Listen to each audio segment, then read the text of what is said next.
You unlock this door with the key of imagination. Beyond it is another dimension, a dimension of sound, a dimension of sight, a dimension of mind. You're moving into a land of both shadow and substance, of things and ideas. You've just crossed over into the Twilight Zone.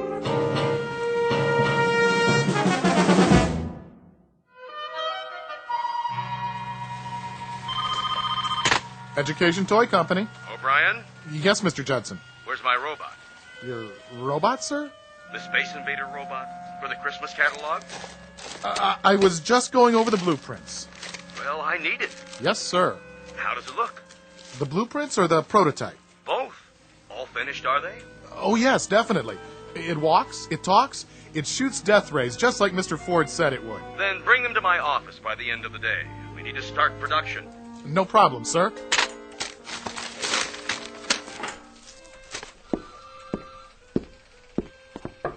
Horace? Horace, Mr. Judson wants to see the robot. Horace? Why are you just sitting there? Didn't you hear what I said? I'm not just sitting here. I'm waiting. For what? For a showdown. Look out! What? Go for your gun, partner. Gotcha! Horace, why'd you do that? Do what? With the cap pistol. Scared the pants off you, right? Come on, Horace. You pull that almost every day. I love cap pistols. Boy, when I was a kid, I always had a cap pistol. Everybody on my block had one. Do you remember cowboy movies? Weren't they the best? I want to talk to you about your design for the new robot. I made believe I had my own horse. We used to gallop out of the theater and shoot up the whole neighborhood. Bow! Gotcha right in the heart! You're loco. You missed me by a mile. Horace, do you know how loud you're yelling? Oh, I wasn't. I'll bet you could hear it all the way to Mr. Judson's office. How much? I'll bet you my ball of silver foil. Hey, Lenny, remember that? Remember when you could peel the foil off old cigarette packs and gum wrappers and roll into a great big ball? I had one that must have weighed 5 pounds. Boy, wonder whatever happened to it. I've been in the office next to yours for 12 years. I know all about how you used to collect tinfoil. Now will you listen to me for a second? You must have had a miserable time when you were a kid. I did. I couldn't wait to grow up. What do you want, Leonard? There's something wrong with the plans. There is not. I designed this toy. There's nothing wrong with it. See? If you'll listen, Kids will go crazy about it. Do you know what it does? I know what it does. Look, Horace, I'm trying to help you. I mean a toy where the eyes flash and it walks over anything. It's a good toy. It is a good toy, but it can't be turned out at the price point Mr. Judson wants. But look here. What? When he sees the plans, he's going to blow his stack. It's got too many parts. You think so? I know so. Well, I don't. Horace, all you have to do is work it over. How's Betty? What? Betty. Your wife. Remember her? What has Betty got to do with it? We're talking about your work. Is that all you ever think about? Horace. Thanks. I'll look it over. Horace. All right. You do that. By this afternoon, okay? Sure, Lenny, sure.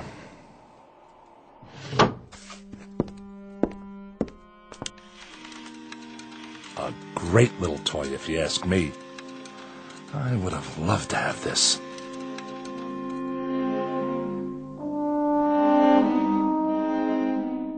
Meet Horace Maxwell Ford, age 38 but already growing a bit paunchy. He's a man whose clothes never quite seem to fit and whose shirt is forever coming untucked from his trousers. His socks are usually down around his ankles, his horn-rimmed glasses are always about to fall off his face, and he can't keep his hair combed at all. A mild man, an apologetic man, except when talking about his favorite subject, his beloved childhood memories. He's the type who quite naturally becomes the butt of endless jokes, at least when the jokers don't feel instinctively sorry for him.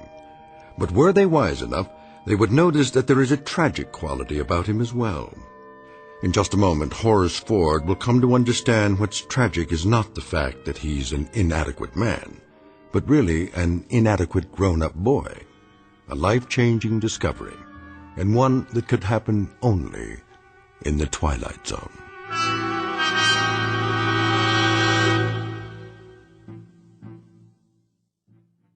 And now the Twilight Zone and our story, The Incredible World of Horace Ford, starring Mike Starr, with Stacy Keach as your narrator.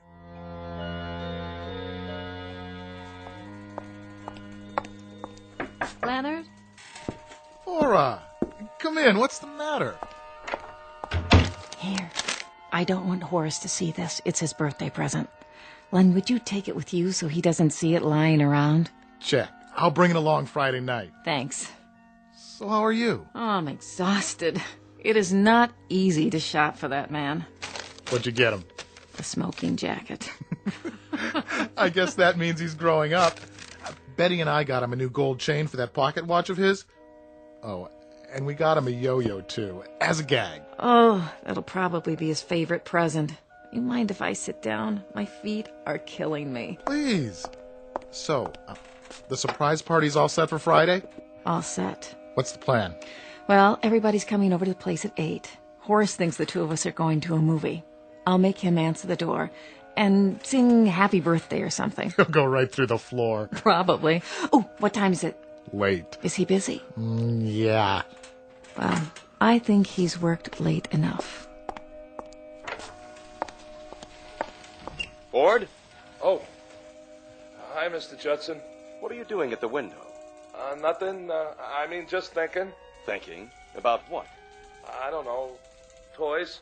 Whose toys? You don't seem to have done much thinking about ours. Look at this. I'm getting him out of there. Good night, Len. Laura. Well, look at it. I know what it is. The blueprint for the robot. What happened? If we put this into production the way it is, do you know how much money we'll lose? But it's a good toy. That has nothing to do with it. See here, Ford, you've been with us a long time. You must know that we're in business to make a profit. This design just isn't cost-effective. I want it simplified. What do you want to simplify? For one thing, the eyes don't have to flash on and off. Sure they do. You want to ruin it? The flashing eyes? That's the beauty part. It's terrific. You could play for hours with a toy like that. Why are you raising your voice? I'm not. But you're talking about... Look, Ford, I don't want to argue about it. Just do the design over. Don't you remember when we used to play soldiers? With a mechanical man like this, you could... Is this the office? Oh, there you are, Horace. Laura? Mr. Judson, you remember my wife? Mr. Judson. Oh, how nice to see you. A pleasure. Remember, Ford, I'll need it first thing in the morning, no later. Yes, sir. Good evening. Hello, Laura. Aren't you surprised that I'm here? Yes, I am. What time is it? Well, why don't you check your watch? Almost 6. Oh, that late? I've been shopping all afternoon, and I'm absolutely done in. Well, how about taking me home? Okay. And here's your briefcase. I'm just going to fall into bed tonight, literally fall into bed. That's all right. I have some homework. Oh, no, not again. Now, what is it this time? The robot. He's trying to ruin it. Oh, I'm sure Mr. Judson's only trying I'm telling you, he is. That toy has no meaning unless the eyes light up.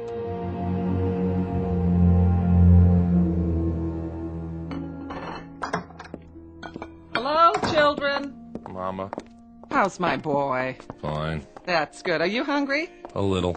Dinner's almost ready. Laura, there's something wrong with the chicken. It's like leather. These birds they give you nowadays, like people don't know what chickens are anymore. Well, it looks all right to me. How was the office today? It was okay. What's the matter? Nothing's the matter. No, I can tell just from your voice. Everything's fine. Let's eat dinner. I'm telling you, Mr. Judson's just plain nuts. He reminds me of Corey. Hey, Mom. Remember Mr. Corey? I had him in 5B. What a character. You take the least common denominator class and you multiply. You know what we used to call him? Guess. I wouldn't even tell you. Boy, I'll never forget the time he caught me with one of those jawbreakers in my mouth. You know, the kind that change colors while you suck them? Horace? So he made me stand up, and every minute he'd point that pointer at me and say, Mr. Ford, what color is it? And I'd have to take it out of my mouth and tell him. I swear, I thought Hermie Brandt would bust a gut trying not to laugh. Horace. Hermie Brandt. The greatest stickball player in the whole world. One time during a fire drill. Let's have dinner. What great times. I was 10. Horace, why don't you stop it? Nobody cares about when you were 10 anymore. I care. You're almost 38. So? So you don't act 38 sometimes. So what? So that's what I mean. So what? What kind of answer is so what? Laura. I'm telling you, this chicken's dry, no matter how much I basted it. Why do you have to keep talking about when you were a kid? People get tired of it. Oh, be quiet for once, will you? Horace! Let him go.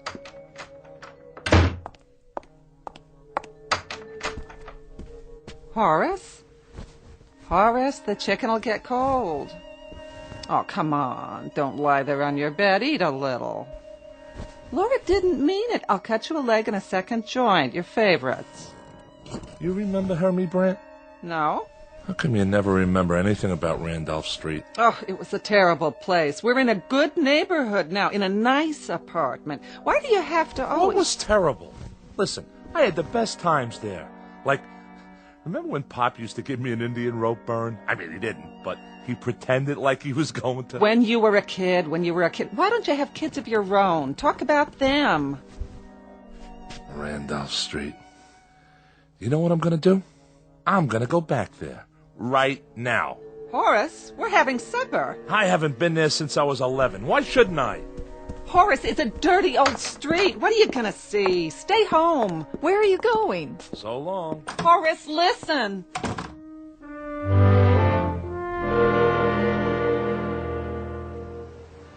Will you look at all this?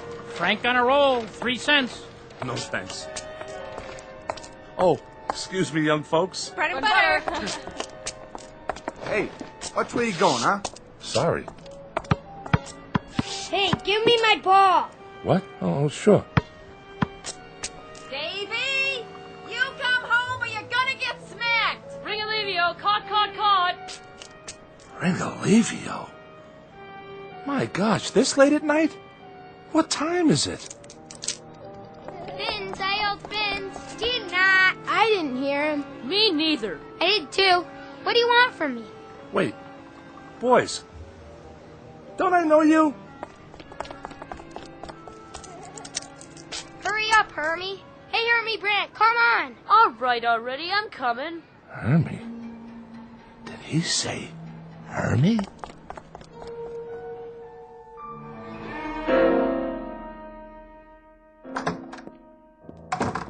Nice of you to come back. Laura? You could have told me where you were going. Laura, I was down on Randolph Street. Listen, Laura, I have to tell you something. Look, your mother's asleep. Do you know what time it is? No, I don't. Where's your father's pocket watch? I don't know. Laura, I saw some kids on the block. Little kids. Maybe 10 or 11 years old. Laura, they were the kids I played with when I was 10. The same kids. You're perspiring. You're not listening to me. I heard you. I think you're catching a cold or something. Wipe the sweat off your face. They couldn't have been the same kids, dear. I saw them. I saw Hermie Brandt and George Langbard and Cy Wright. Maybe they looked like some of the kids you used to know. I'm telling you. Horace, you're talking like a child. All right. If you don't want to listen, I'm going to bed. Horace. Oh. Yes, young man. What do you want? He dropped this. Dropped what? Well, this is Horace's watch. Where did you...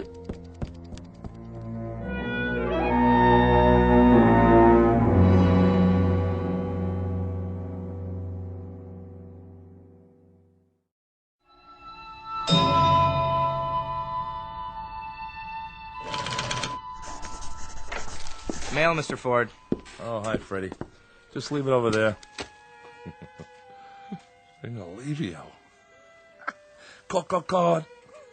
What'd you say, Mr. Ford? Ringalivio. What'd you think I said? You never heard of that? No, sir. Did you ever play Salugi? I don't think so. 1, 2, 3, 4, 5, 6, 7, 8, 9, 10, red light. See you later, Mr. Ford. Where were you brought up anyway? Mr. Ford speaking. No, I'm not finished yet. Well, I don't know when it'll be ready. I can't help it if Mr. Judson wants to know. Listen, you can't turn these things out like donuts. Horace? Hi, Lenny. You tell him I am rushing it. Well, what does he think I am? Then let him do it. Sure, you can tell him that. Judson's office? What does he want from me? They want to get that toy into production for Christmas. He's got 6 more months. Take it easy, Horace. Look, he's an okay guy, but he's in business. You gotta remember that. It's nothing personal.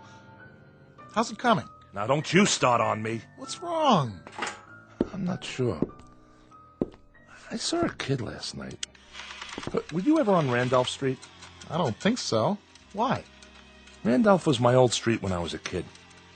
He wore the same kind of clothes we used to wear, this kid I saw.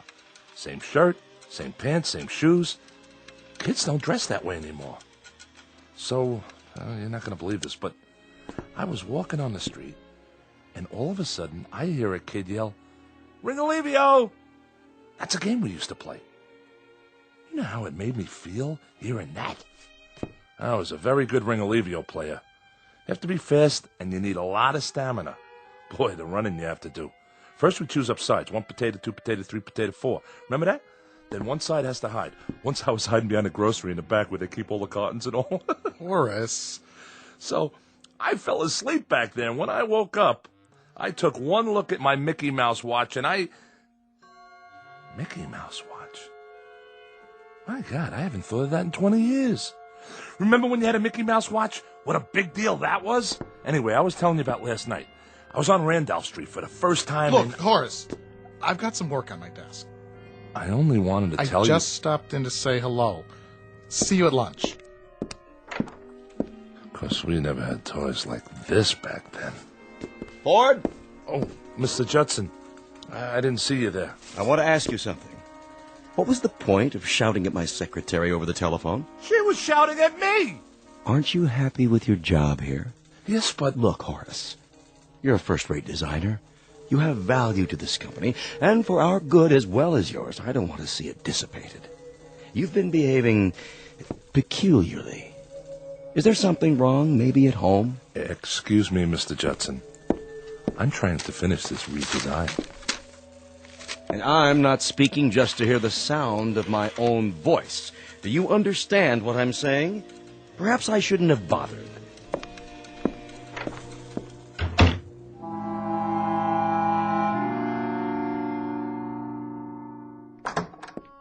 Hello? Sorry I'm late. Subway was tied up for about 20 minutes. Somebody jumped? Nobody jumped. Why do you always think that? Well, it happens if you read the papers. Something broke down. You can't kiss your mother hello anymore? Hi, Mama. I'll see how the dinner's coming. Tired? Yeah. I was thinking, there's a double bill at the Regent. 2 pictures you've been wanting to see. Going Let's just... back there tonight. Where? Randolph Street. What for? I want to see those kids again. But why? Because I want to. It's important. Important? Veal cutlets and succotash. It's canned, but you can hardly tell it from fresh. Let's sit down. Help yourself to the meat, Horace. If it's overcooked a little, blame it on the subway. Are you sure nobody jumped? Please, he said no. What's so great about disasters? What? I remember when we lived on the block. Every time there was an accident or something, you were always right there. Horace. Well, it's true. What about the time Harvey Bender got his arm caught in a fire hydrant? Harvey Bender? Who's Harvey Bender? If that wasn't the dopiest thing. What's he talking about? The hottest day of the summer, he picks to clog up the hydrant. We all figured they were going to have to bust it open to get his arm out. What do you mean you don't remember Harvey? We were playing marbles, on the manhole cover. I remember it like it was this morning.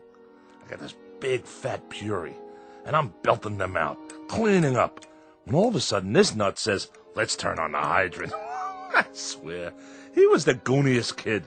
His favorite thing was Shakespeare, sock in the ear. Horace, stop it! Why should I? Just stop! Please. But he was one of the kids last night. Who was one of the kids? Harvey Bender. What? I saw him last night. Don't you know that's impossible? I know what I see. He was 10 years old when you were 10 years old. He's as old as you are now. I'm telling you, I saw him.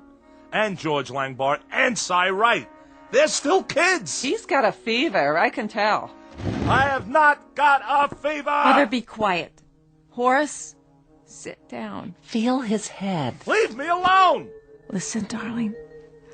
I don't know what's happening at your office, but I can see the way you come home. You're tired. I mean, overwork, and sometimes I would like you to see a doctor. What for? Just to let him check you. You think I'm imagining it. No, I don't. Yes, you do. Listen to me, Horace. Horace, where are you going? To see my friends. Horace, please.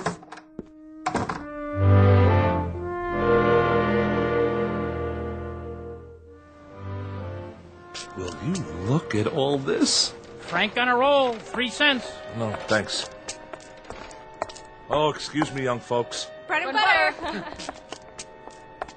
Hey, watch where you going, huh? Sorry.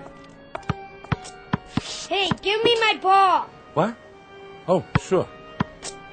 Davy, you come home or you're gonna get smacked. Ring Alivio, caught. Randolph. My gosh, this late at night? What time is it?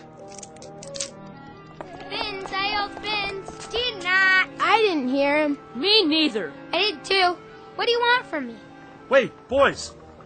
Don't I know you? Hurry up, Hermie. Hey, Hermie Brant, come on. All right already, I'm coming. Hermie? Wait!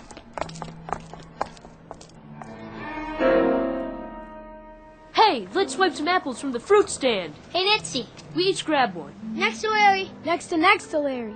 Okay, I'll go first. Boys, please.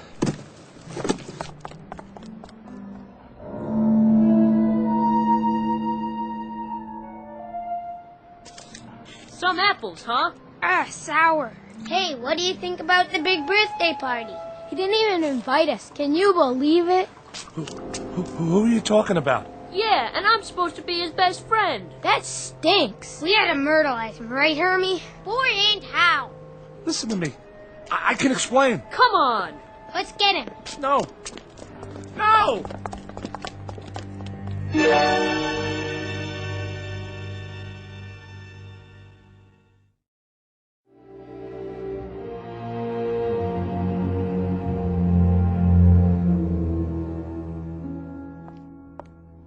Do you think I got enough ice cream? Huh? There's 1 quart of chocolate, 1 vanilla, and 1 butter pecan. Where should I put the cake so Horace won't see it? I don't know. In the kitchen. Where is he? What time is it? 20 to 8. I'm getting worried. He should have been home an hour ago. Oh, he probably just got stuck at the office. I'm gonna call. Horace, you're so late. I didn't know what time it was. Something's wrong with your watch? I lost it again. But how? Hello, dear. I'm fired. Your what? What are you talking about? I went and had a hamburger. That's why I'm late. I'm asking you something. You're fired from your job? Would you stop? Well, what are you yelling at me for? I want to know from Horace. He's trying to be funny, huh? No. Why were you fired? I was inadequate in my work. Who said that? What does it matter? It doesn't matter, Horace. A man loses his job he's had for 15 years and it doesn't matter? What do they mean, inadequate? Don't they know what they've got? I tell you, gold. They've got pure gold. Would you please stop it? Your life's blood is in that place. I want you to call Mr. Johnson or whatever his name is. You get him on the wire and you let him know what's what. I'm not calling anybody. A weekly paycheck. You think you can find that on the street? What's going to happen to us? All of a sudden, my whole life is going before me. Up, down, up, down. I'm 61 years old. It's time I didn't have to be afraid anymore. Why don't you look at me when I'm talking to you? What's gonna happen to me? Shut up! I'm going to talk to Horace alone. What did I do wrong? Ever in my whole life? Somebody tell me. I couldn't help it. It's only a job. Like there are other jobs. You were stagnating there. I never had another job. Why did she have to cry?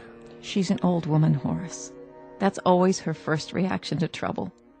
She's scared to death. Step on a crack, break your mother's back. She'll be all right. Did you get any severance pay? I don't know what I got. I walked out of there. Well, let's forget about it for now. We've got the weekend. Monday you can start looking. We'll make a list.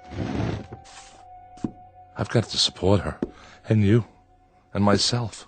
You think that's easy? You know what Mr. Corey said? He said that I would never... Mr. Corey was your teacher in 5B. Mr. Judson, he said that I was having a nervous breakdown. He's out of his mind. Listen, I'm telling you, I saw those kids, and I know who they are. Horace! They were running up and down the street, swiping apples and having fun. That's all they were doing, having fun. They yell fins. Did you ever yell fins? It's not the subject we're talking about. That is the subject. Me making a living for 3 people while they're swiping apples and running in the street. Well, you're a grown-up man. What do you think you're supposed to do? They were sore because they weren't invited to some kid's birthday party. That's the biggest problem they've got. Horace, you have got to stop this! That's what I'm gonna do. When I went back the second time, the same things happened all over again. Some man wanted to buy me a hot dog. Those teenagers walked by holding hands, and when they let go to walk around me, they said bread and butter. Then this guy bumped into me. I tell you, Laura, nothing changed. It's some kind of a pattern, and I'm in it. I'm in it! God, Horace, stop! I'm gonna call a doctor. Well, whatever it is, I'm gonna find out. I have to! Horace, where are you going? You can't go out now! You can't! What's wrong with him? Laura, tell me! I don't know! What is the name of a doctor? Tell me the name of a doctor! What are you doing? Who are you calling? For heaven's sakes, I have to know what's going on here! Horace! Surprise! Hey, where's the birthday boy? Laura, what's wrong? Maybe we'd better go. No, please come in. He'll be back.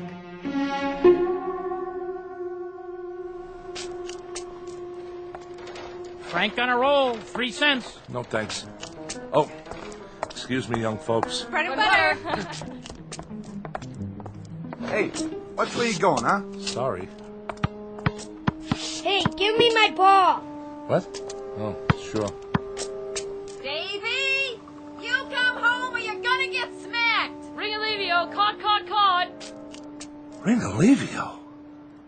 My gosh, what time is it? Where's my watch? Fins, I yelled fins. Did not. I didn't hear him. Me neither. I did too. What do you want from me? Wait, boys. Hurry up, Hermie. Hey, Hermie Brandt, come on. All right already, I'm coming. Hermie? Wait! Hey, let's swipe some apples from the fruit stand. Hey, Nitzy. We each grab one. Next to Larry. Next to Larry. Okay, I'll go first.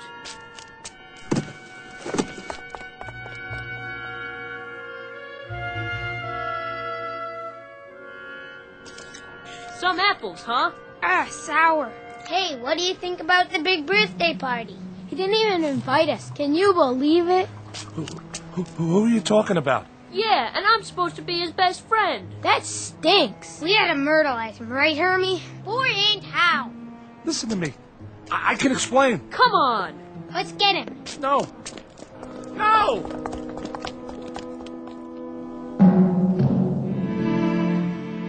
No. No. Why don't we bust in on the party? Fellas. What for? He'd probably start crying like a baby. Listen, fellas. Can't you hear me? Can't you see me? I gotta tell you something. Step on a line and you bust your father's spine. Cut it out. You've got to listen to me. So are we going to the party? What do we do when we get there? Who cares? They probably got ice cream. Who needs ice cream? It's better than standing around here. Please, look at me. I'm standing right here. Hermie! Hermie, are you my buddy? Fellas, please. I gotta tell you something. I know I got some apologizing to do. Georgie, Cy, come on. What are you giving me the treatment for? Will you listen? I couldn't help it. Hermie, I'm your best friend. You have to give me a chance. Well, if it ain't little Horace Maxwell Ford. The birthday boy. Why didn't you invite us to your party? We're gonna myrtleize you. No, please. Please, don't. Don't. Laura, honey, I'm sorry about his job, but he'll have another one in no time. He's a wonderful designer. Thank you for saying that. Oh, this party'll perk him up. Best thing in the world for him right now. We even got him a yo-yo. The kind that lights up. I know. All right, everybody. Ready? Somebody get the lights. Laura? Don't make a sound till I open the door. Come in, darling. He dropped this. What? Where did you get that? Oh, Laura. Laura, what's happening? He dropped this. What does that mean? It looks like a Mickey Mouse watch. That's exactly what it is. Horace? Horace, where are you?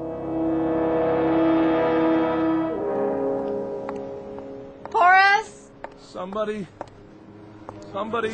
Horace, is that you? Laura? I'm here. It's all right, Horace, I'm here. Laura, help me up. Of course. Don't ask me what happened. I won't. Because I really don't. Oh, your face. You're all cut up. It doesn't matter. Where are my glasses? Here. At least they're not broken. Can we go home now? That's a good idea. A very good idea. I have no idea what happened, Laura. But for 1 minute, 1 second, I don't know. I saw things that made some of the memories I had a lie. Because when I was a kid, a lot of it was an ugly, sad nightmare. And I saw that. I know what it was. I remember it now. All of it. I don't know what happened either, Horace. But I think we all do that. We remember what was good and we black out what was bad. Maybe if we didn't, we couldn't live at all. Come on, let's go home. Wait. What's this? It looks like your father's watch. Yeah. I must have dropped it. Come on, Horace. There's a party waiting. Party? It was a surprise. Everybody's there. Lenny? Yes, and Betty. They got you something. Well, I'm not supposed to tell you, but I think... Mr. Horace Maxwell Ford, age 38, a bit disheveled but soon to be whole again, with his shirt tail tucked in, his socks up, his glasses straight, and his hair combed, at least most of the time. A mild man, except when talking about his favorite subject, his beloved toys. The ones he builds because he never had them as a child. Don't feel sorry for him. He's just begun to understand that he's really a very adequate man. All grown up and not the awkward boy he used to be. A life-changing discovery, and one that could happen only in the Twilight Zone. More from the Twilight Zone after this. You are about to enter another dimension. A dimension not only of sight and sound, but of mind. A journey into a wondrous land of imagination. Next stop, the Twilight Zone. Hi, this is Stacy Keach. I'd like to take a moment to tell you about our Twilight Zone website at twilightzoneradio.com.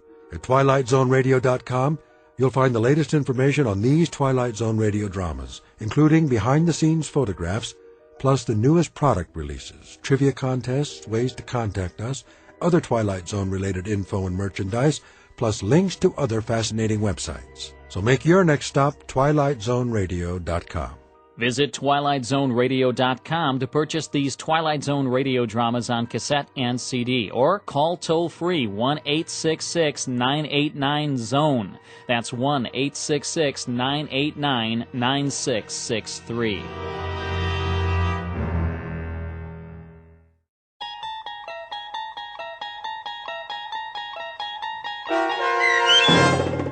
The Incredible World of Horace Ford, starring Mike Starr with Stacy Keach as your narrator, was adapted for radio by Dennis Etchison and based on a script by Reginald Rose. Heard in the cast were Taylor Miller, Meg Thalken, Doug James, Carl Van Sickle, Adam Blaine, John Starr, Bill, Charlie, Alex, and Henry Kummerer, Martin Hughes, Bob Blaine, and Adam Tangway. To learn more about the Twilight Zone radio dramas and to obtain audio cassettes and CDs of these programs, visit our website at twilightzoneradio.com. The producers of The Twilight Zone wish to thank CBS Enterprises, Carol Serling, Dennis Etchison, Dick Brescia Associates, Claire Simon Casting, Paul Patch, Terry Jennings, the American Forces Radio and Television Service, our sponsors, and our radio affiliates for helping make this series possible. This copyrighted radio series is produced and directed by Carl Amari and Roger Wolski for Falcon Picture Group. Doug James speaking.